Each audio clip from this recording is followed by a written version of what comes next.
పొరపాటున 7 కొండల వెంకన్న స్వామి ఈ తూరిన అనకుండా దీవించినాడో చాలా పెద్ద యూట్యూబ్నే పోలిస్తానన్నా.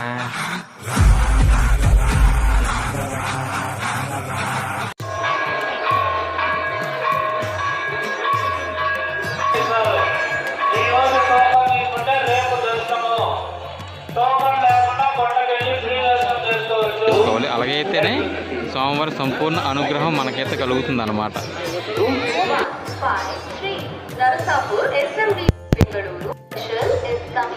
చేసుకోవాలి, టోకన్స్ ఏ టైంలో వేస్తున్నారు అనే ఫుల్ డీటెయిల్స్ అయితే నేను ఈ వీడియోలో చెప్పబోతున్నాను. ఇక్కడ మీకు లాకర్స్ అండ్ కళ్యాణ కట్ట కూడా అవైలబిలిటీలో ఉంటుంది. మీరు ఎక్కడ రూమ్స్ కావాలంటే మీరు ఇక్కడే రూమ్స్ ట్రై చేయాలన్నమాట. ఇక్కడ టోకన్స్ పైకి రాగానే ఇక్కడే ఉంటుంది స్టార్టింగ్లోనే. ఈ స్టార్టింగ్లోనే మొదటి చెకింగ్ పాయింట్ ఏమో తీసుకున్న టోకన్స్ ఇక్కడికి వచ్చి అయితే స్కానింగ్ చేయించుకోవాలి.